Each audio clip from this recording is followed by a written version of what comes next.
Amsal pasal 23. Bila engkau duduk makan dengan seorang pembesar, perhatikanlah baik-baik apa yang ada di depanmu. Taruhlah sebuah pisau pada lehermu, bila besar nafsumu. Jangan ingin akan makanannya yang lezat, itu adalah hidangan yang menipu. Jangan bersusah payah untuk menjadi kaya, tinggalkan niatmu ini.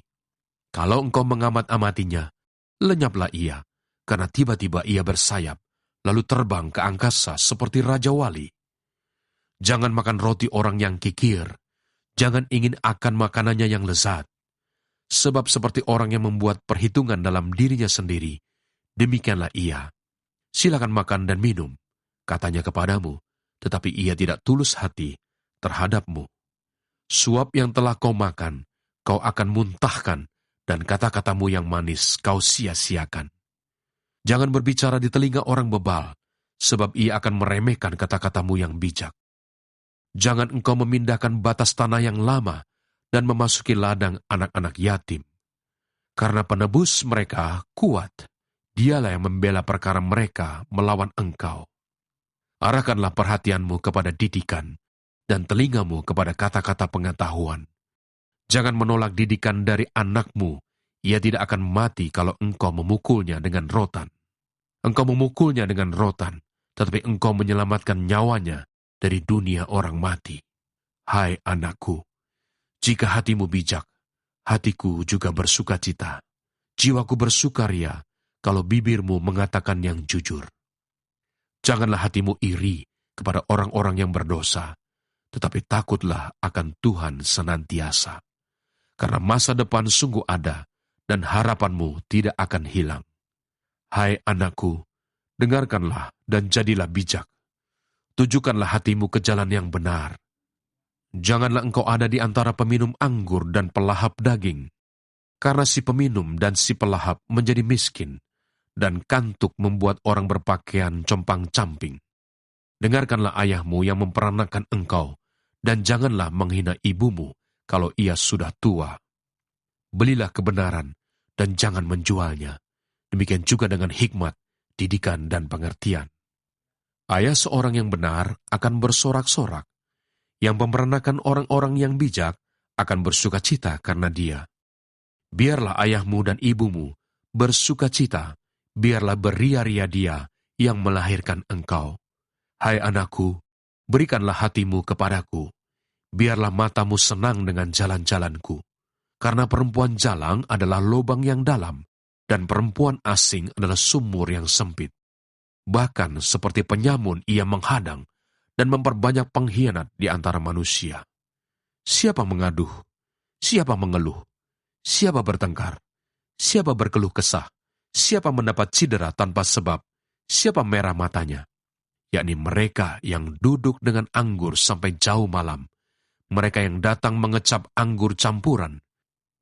Jangan melihat kepada anggur kalau merah menarik warnanya, dan mengilau dalam cawan yang mengalir masuk dengan nikmat. Tetapi kemudian memagut seperti ular, dan menyemburkan bisa seperti beludak. Lalu matamu akan melihat hal-hal yang aneh, dan hatimu mengucapkan kata-kata yang kacau.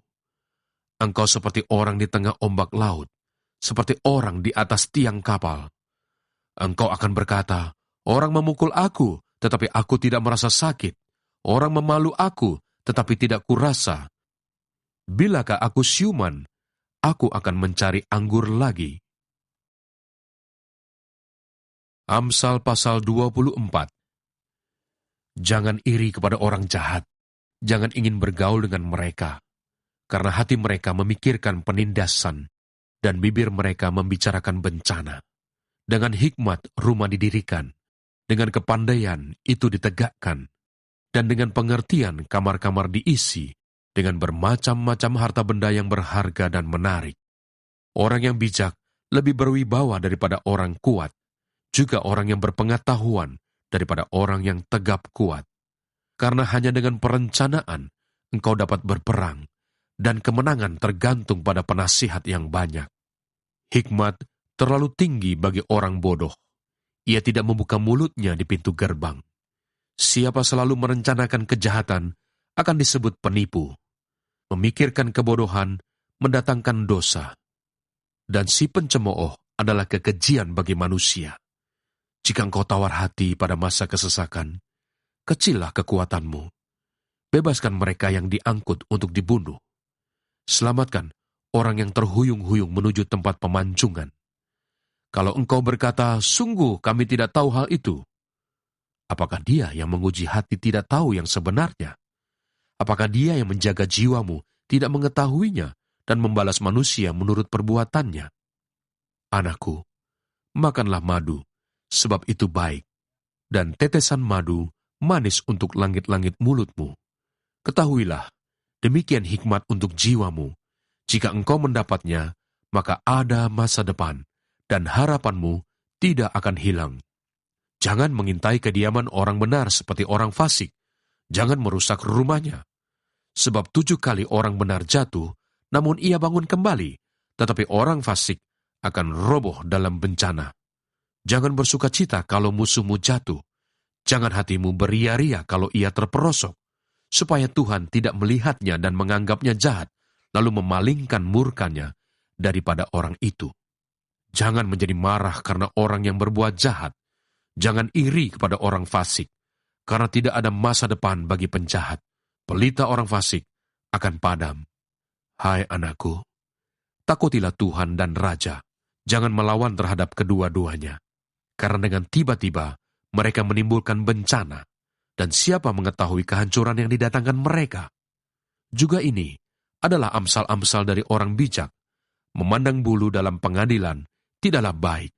Siapa berkata kepada orang fasik, engkau tidak bersalah, akan dikutuki bangsa-bangsa, dilaknatkan suku-suku bangsa.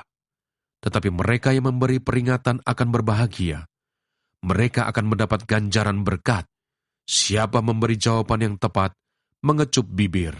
Selesaikanlah pekerjaanmu di luar. Siapkanlah itu di ladang. Baru kemudian dirikanlah rumahmu. Jangan menjadi saksi terhadap sesamamu tanpa sebab, dan menipu dengan bibirmu. Jangan berkata, sebagaimana ia memperlakukan aku, demikian kuperlakukan dia. Aku membalas orang menurut perbuatannya. Aku melalui ladang seorang pemalas, dan kebun anggur orang yang tidak berakal budi. Lihatlah, semua itu ditumbuhi onak. Tanahnya tertutup dengan jeruju, dan temboknya sudah roboh.